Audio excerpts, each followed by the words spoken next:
ॐ त्वं करुणावतारोऽसि कोरोनाख्यविषाणुदृक् रुद्ररूपश्च संहर्ता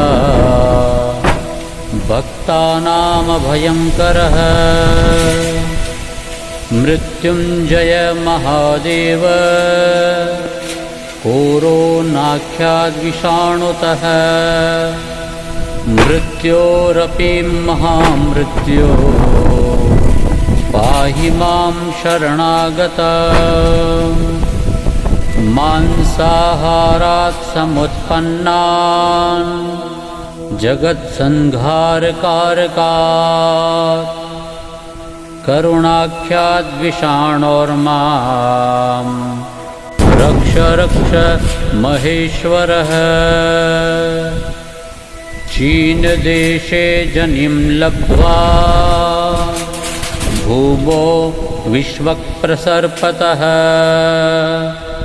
जनातङ्काद्विषाणोर्मां सर्वतः पाहि शङ्करः।